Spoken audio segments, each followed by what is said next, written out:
Ahora, si yo me bajo más, que está en la fotografía de la zona de la finca, os dais cuenta esos colores blancos, cómo se ven y cómo ese color blanco y, bueno, pues cómo se está degradando los suelos, ¿no? Y cada vez, ten en cuenta que el paisaje de las dos Castillas parece como si fuera una meseta llana, no, no, es alomado. Todo esto que ves aquí es alomado. Y lo que veis así más blanco son los lomos, ¿no? De esas zonas. El proceso de desertificación va a estos son pues la gente que trabaja en el tema del cambio climático y que han sacado este informe, ponen las zonas, estas marrones oscuras, las zonas donde la desertificación es un riesgo muy serio. España, en donde están, vosotros no veis, estáis ahí y tenéis un riesgo moderado de desertificación, pero nosotros que estamos más al sur de la cordillera del sistema central, pues ya ves el nivel de desertificación que tenemos. Tenemos alto riesgo de desertificación. De hecho, la gente que trabaja en temas de erosión allí en la finca experimental, que es, bueno, pues ellos hablan de que pues, en lo que sería la submeseta sur, habría que retirar del cultivo el 25% bueno, no el 25, dicen el 21% de la superficie cultivada habría que retirarla del cultivo, porque no es viable el cultivo en esa zona. O sea, habría que dejar islas de biodiversidad. Claro, esto a la hora de gestionarlo, porque si no vamos degradando el suelo, y esto lo vamos a ver a continuación. Mirar, esto ya es una fotografía más cercana. Esto es también la zona de la finca, en alrededores, es todo este tipo de alomamiento. Fijaros en estas zonas aquí de cultivo, donde eso, o fijaros estas zonas de aquí, donde la producción fundamentalmente se da en las vaguadas de estas zonas.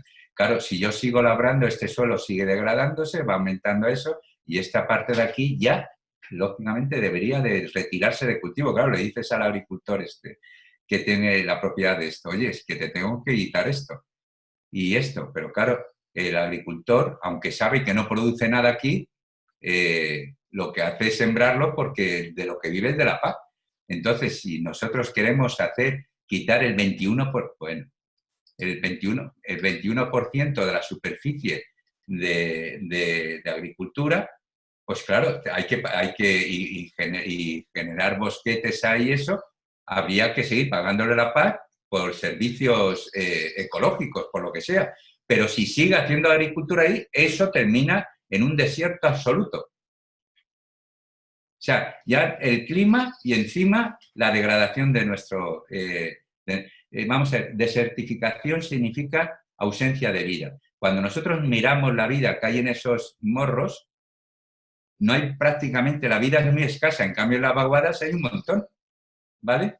Es que ahí tenemos un problema de temperatura, de eso, pero después también el hábitat donde vives necesitas también tener ahí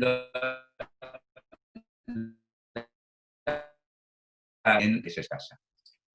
Y esto, con las nuevas técnicas que ya los agricultores están introduciendo, como es los mapas de producción, ¿no? Esto ya las cosechadoras vienen, algunos de ustedes lo habrán empleado, no lo indican. O sea, no ya lo ven ustedes, que lo están viendo, sino que esto les va a hacer más hincapié en que esto es real. Claro, y esto ustedes lo saben. Hay zonas de esta parcela que son muy productivas, otras que son medianamente productivas y otras que no son nada productivas. En estos amarillos, pues tenemos producciones por debajo de los 1.000 kilos, ¿vale? En estos verdes, pues tenemos entre 1.500, alrededor de 1.500. Y en los azules, pues, bueno, bueno, anterior. Y en los azules es en donde tenemos más producción. Pero fíjese lo curioso de general de los agricultores que cuidan a sus tierras como si fueran niños y entonces, ¿qué es lo que hacen? Al que está peor, que son los amarillos, ¿qué es lo que hace el agricultor? Echarle más abono. Y por más abono que tú eches, no vas a conseguir más producción, porque hay que recordar que las plantas se alimentan no solamente de nitrógeno, fósforo y potasio, necesitan azufre, necesitan manganeso, necesitan magnesio, necesitan hierro, etc. Por más nitrógeno eso no vas a tener mayor producción. Este es un problema de degradación. Igual que tenemos asumido que vivimos en donde vivimos y no podemos y tenemos que adaptarnos ahí, pues, oiga, pensar bien al suelo que tienen. Y entonces el tipo de agricultura que tengan que hacer aquí tiene que ser totalmente diferente a la parte esta, ¿no? ¿Vale? ¿Eso lo entendemos? Pero claro, nosotros cuando, igual que hacemos con vemos que hay una hierba y tratamos todo. Y cuando hacemos el mismo laboreo aquí que hacemos aquí. Y si hacemos el mismo laboreo aquí que aquí, pues a cada vez vamos degradando más el sistema. ¿Vale? O sea, esto es una realidad también. Ay, perdón, perdón, que me llevo.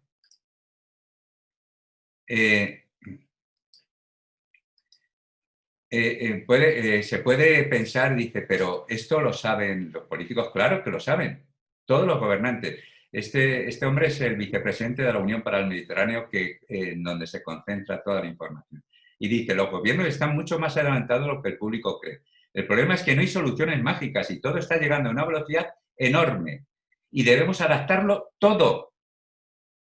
La ciencia nos da la idea de lo que puede acontecer, pero la cuestión es cómo integrar estos datos en la acción política en un circuito de decisiones democráticas. Si aquí se hace, estamos viendo con el coronavirus, cómo no se llegan a poner de acuerdo entre partidos políticos en un problema que lo estamos viviendo nosotros, como imagínense lo difícil que es llevar a cabo decisiones que puede afectar al medio ambiente y que van a suponer pues un cambio en la forma de gestionar nuestro entorno. Claro que se intenta introducir poco a poco esto, pero que esto es una realidad es algo que tenemos que empezar a considerar. Bueno, voy a poner aquí también lo que estoy hasta ahora, he puesto las condiciones ambientales, cómo las condiciones económicas no hace viable la agricultura convencional precisamente por un problema económico. Y aquí lo que quiero introducir es otras variables, que es un experimento que se realizó en diferentes partes de España, en Navarra, en Aragón, en Soria, digo Soria y no Castilla y Castilla-León porque se desarrolló en Soria y se desarrolló en Valladolid, se desarrolló en Madrid, se desarrolló en Extremadura y se desarrolló en la finca experimental Eguerola. Este proyecto duró 7 años y lo que buscaba era, estamos hablando de finales de los 90, les recuerdo que en aquel momento había habido una caída en la producción importante en los sistemas agrarios del secano y entonces se planteaba 3 tipos de fertilización, una fertilización química, una fertilización orgánica. Participaba el CIEMAT también, el Consejo Superior de Investigación, bueno, diferentes departamentos de investigación de las diferentes comunidades, ¿no? Y después una escarda química, una escarda de gradas de púas flexibles, una siembra en líneas agrupadas sin escarda. Esto era todo, pero había algunos centros que no utilizaron lo de la siembra en líneas agrupadas porque, bueno, esto suponía 98 parcelas, o sea, que es un experimento con mucho trabajo detrás, ¿no? Había que hacer, además, análisis de nitratos también en profundidad, bueno, era bastante complejo y cuantas más parcelas tenías, pues más complicado se hacía, ¿no? Bueno, esto de las escardas de rastra de púas flexibles, algunos de ustedes lo conocen, o sea, es pasar por encima del cultivo. Esto es una técnica que se ha mejorado, pero que ya se utilizaba antiguamente, ¿vale? Era pasar una rastra cuando el cultivo está en estado en ahijamiento o inicio de ahijamiento, pasas por encima del cultivo. Y una de las cosas que entonces se decía cuando pasaba una rastra a alguien en los cultivos es que no mirase hacia atrás porque automáticamente paraba. Pero lógicamente nosotros previamente habíamos ensayado, esto que ven aquí es una estaquilla roja que nosotros cuando empezábamos a trabajar poníamos y entonces quitábamos la tierra y veíamos a qué tantas plantas se había matado y cuántas quedaban, ¿no? Y entonces nosotros íbamos graduando a llegar aproximadamente a que el número de plantas cultivadas que arrastrara fuera aproximadamente el 5%. Eso nos permitía eliminar la máxima hierba posible, ¿no? Este modelo ya se está utilizando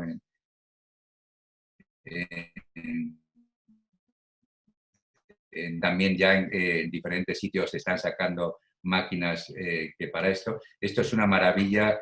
Bueno, nosotros lo utilizábamos también cuando teníamos una siembra que habíamos hecho y nos había llovido y había quedado el suelo apelmazado, lo pasábamos, o sea, es muy versátil, ¿no? Para trabajar en el campo es una maravilla, ¿no? La distancia entre eso es muy pequeña. Después estaba lo de las líneas agrupadas, que bueno, pues era lo que han visto así, que lo que hicimos fue recuperar, si se dan cuenta, no estábamos inventando nada. La rastra se perfeccionaba y las líneas agrupadas era algo que tuvo mucha vigencia en Castilla y León, sobre todo, desde los años 20 a los años 60. Porque claro, ahora parece que todas las máquinas venían con líneas equidistantes. Esto se hacía con mulas. Y se sembraba, se echaba el abono y se echaba la semilla en los lomos, después se cachaba el lomo de tal manera de que la tierra tapaba la semilla y se iba haciendo en líneas y después en esas líneas se iba quitando la hierba porque no había ni herbicida y se quitaba las hierbas a mano. O sea que ahora, claro, tenemos tractor, entonces llega la mecanización, en los años 20 empiezan las primeras tractores a funcionar por aquí y es en Valladolid donde se desarrolla todo este tipo de técnicas, o sea, en el centro, ¿no? ¿Cómo se llama? En Internet. Se desarrolla todo este experimento, ¿no?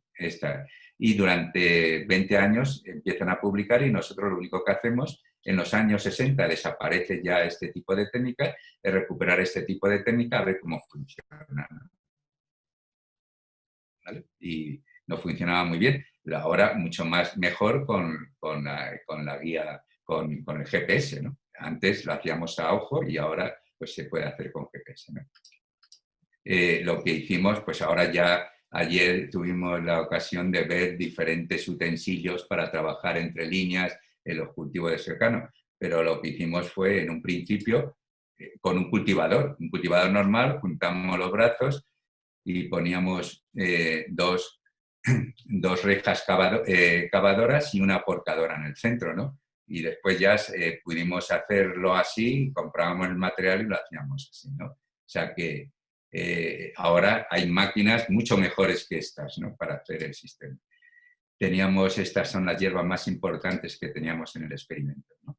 Y estos son las cuatro, esta parte de aquí, son las cuatro escardas, la química, la grada, las líneas y sin escarda, ¿no?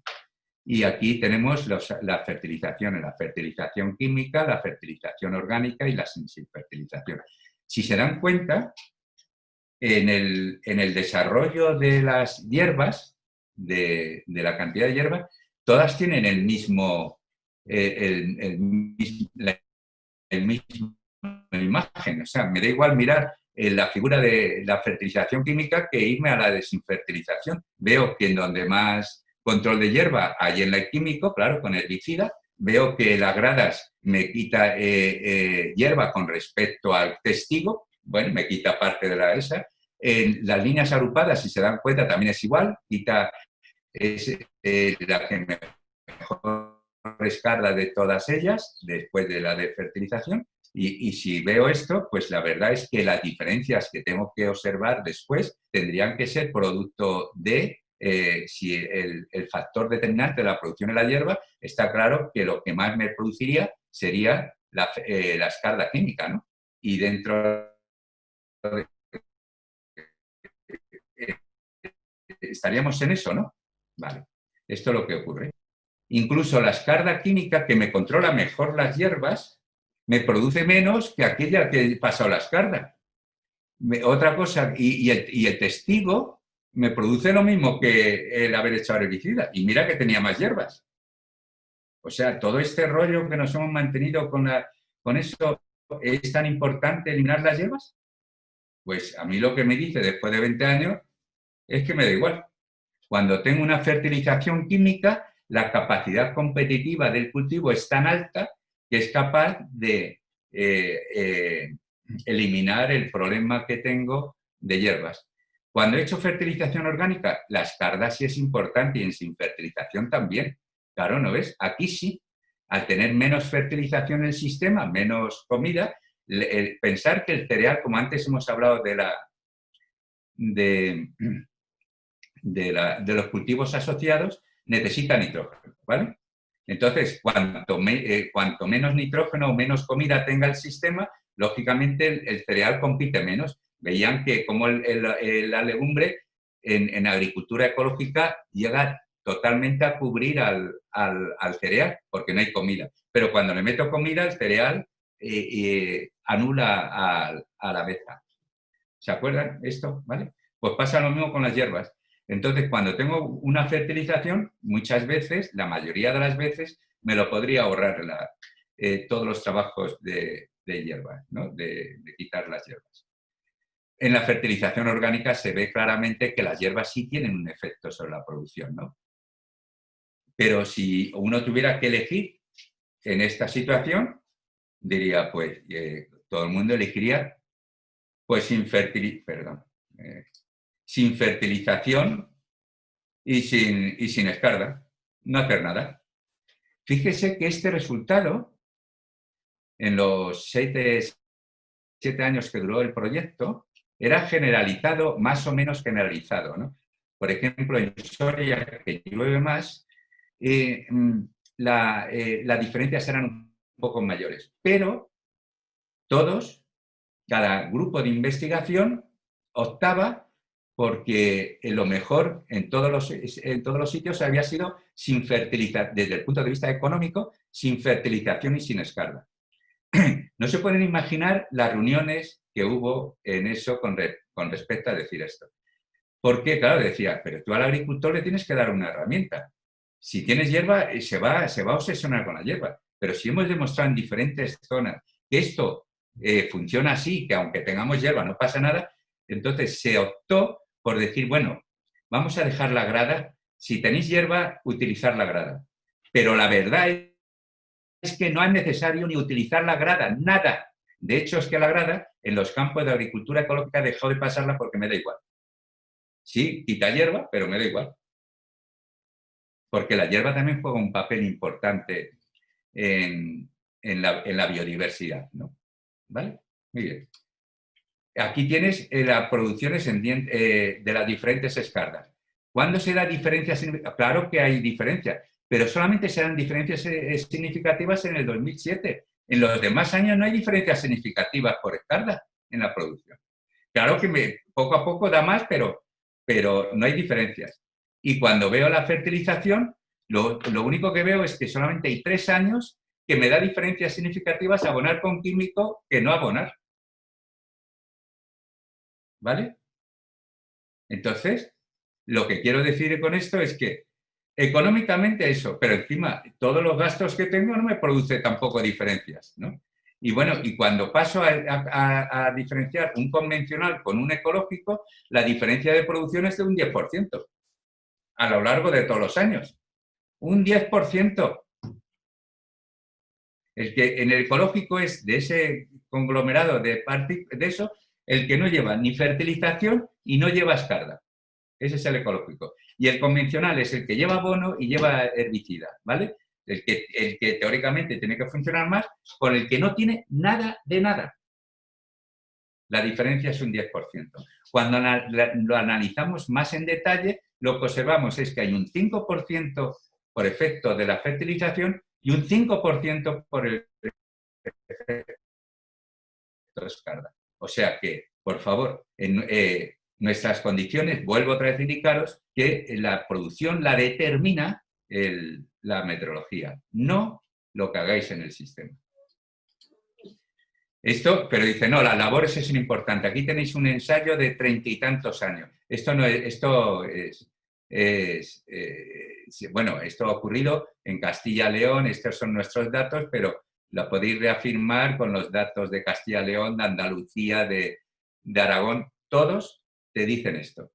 Por eso la siembra directa o el laboreo de conservación ha tenido mucho éxito en Castilla-León también, porque ahorraba costes, no tenías que hacer eso, pero te daba igual labrar que no labrar. Claro que dan diferencias significativas. Si yo ahora miro los medios, pues claro, me da un poco más la vertedera eso. Aquí, por ejemplo, pues me ha dado la vertedera 2 años seguidos, me han dado diferencias significativas. Aquí, en cambio, la vertedera me dio peor resultado. Pero el valor medio de todos los años me ha dado un poco más la vertedera que la siembra directa, ¿vale? Pero las diferencias, si se dan cuenta, son insignificantes. Volvemos a lo mismo. Claro que pueden dar diferencias, pero es insignificante. Claro, si usted hace el ensayo en el 2002-2003, dice, fíjate la diferencia de vertedera. Claro, y publica que la vertedera sí da diferencias significativas y produce, a lo mejor merece la pena. Pero cuando cojo toda una serie de 30 y tantos años, ya no hay diferencias. ¿Vale? Y bueno, imagínese este año, que me dio diferencias significativas para el cultivador y el chisel. ¿Qué ocurrió? Pues que tuve un mejor, en la vertedera y en la siembra directa tuve un problema de déficit hídrico antes que en el chisel y cultivador. ¿Por qué? Porque cuando yo meto una pequeña labor, eso lo veremos después también en este suelo, que es un suelo arcilloso, va a mejorar la aireación y va a mejorar la actividad biológica y va a tener más disponibilidad también de agua. Más que en la siembra directa, que al ser un suelo arcilloso empieza a tener problemas de penetración en el sistema radicular. Bueno, lo que quiero decir es que el sistema es mucho más complejo, pero que lo que nosotros tenemos que mirar es lo que ha ocurrido a lo largo de todo el tiempo, ¿no? De todo el tiempo lo que hay que mirar. Y eso es lo que ocurre, ¿vale?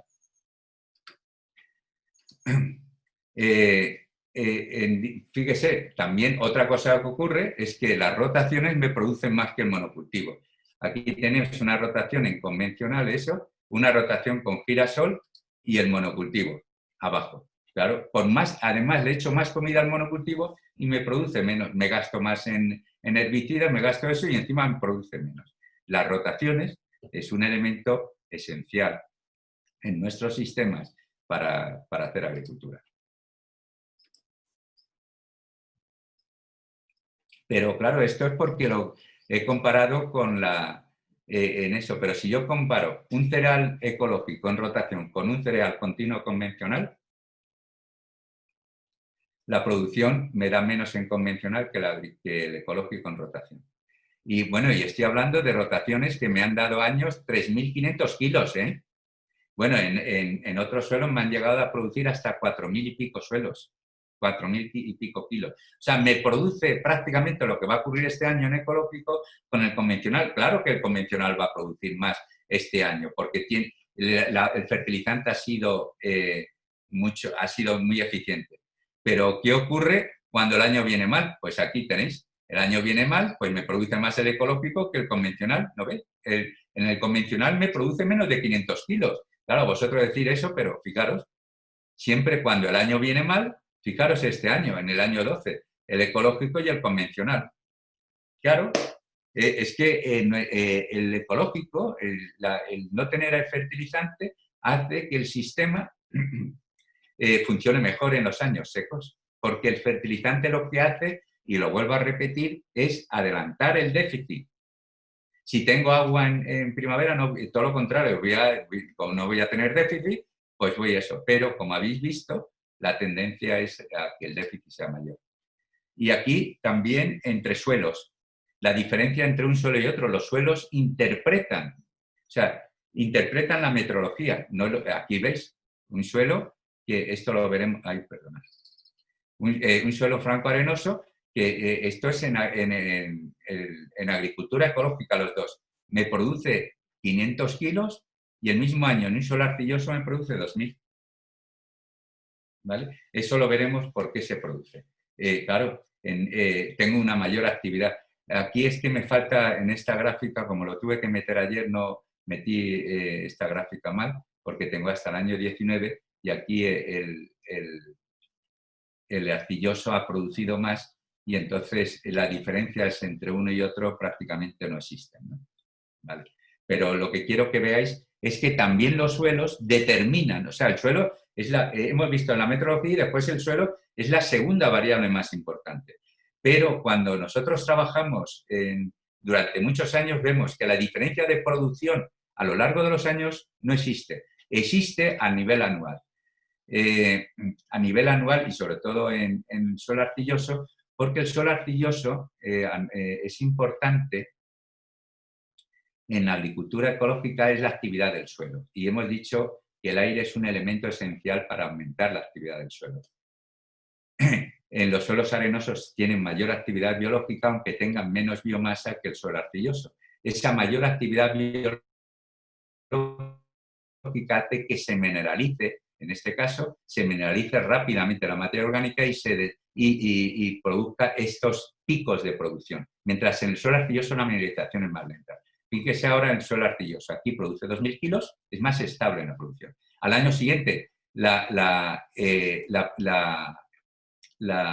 cantidad de nutrientes que tiene, las condiciones no son tan buenas y el arenoso se hunde. En cambio, el caso del arcilloso se mantiene más estable. Bueno, se mantiene más estable la producción. En el suelo arcilloso es más estable, mientras en el suelo franco-arenoso tiene mayores picos en la producción. ¿Vale? Muy bien. Bueno, y aquí este es en otro ensayo en el que estamos comparando lo mismo, pero en monocultivo.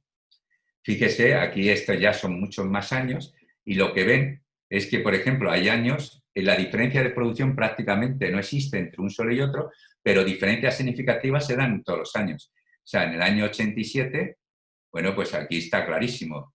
Hubo un aumento en el suelo franco-arenoso importante y, en cambio, en el año 94 el que más me produjo fue en el arcilloso. ¿Por qué? Eso lo saben ustedes. ¿Por qué ocurre eso? Si estuviéramos nos estuviéramos viendo, pues se abriría un debate por qué ocurre esto, ¿no?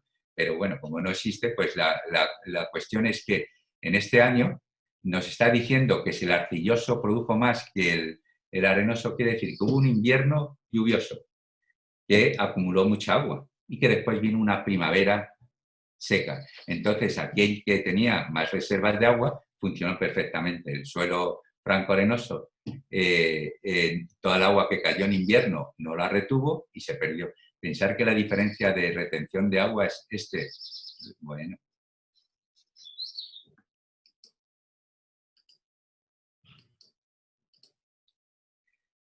El suelo arcilloso viene a retener alrededor de 160 litros cúbicos. El suelo franco-arenoso que estamos hablando retiene 67 litros de agua metro cúbico. O sea, 100 litros de agua retiene más el arcilloso que el. Esto es una ventaja para primaveras secas. Pero ¿qué pasa cuando viene un invierno muy lluvioso y un invierno seco y una primavera lluviosa? Pues nos encontramos con esto. Que el invierno no ha retenido suficiente agua. Pensar que cuando un suelo arcilloso está seco, tiene todavía alrededor de 20 litros de agua. Seco. Pero ya las plantas no pueden sacar. Mientras el franco-arenoso cuando está seco, tiene solamente 4 litros de agua por metro cúbico. ¿Vale? ¿De acuerdo?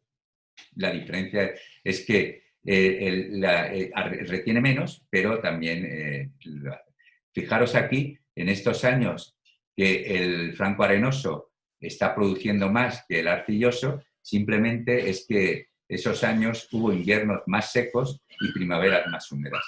Y entonces el suelo arenoso es igual que el señor que se dedica a regar. No riega igual, no puede llevar el mismo modelo de riego en un suelo arcilloso que en un suelo franco-arenoso, ¿vale?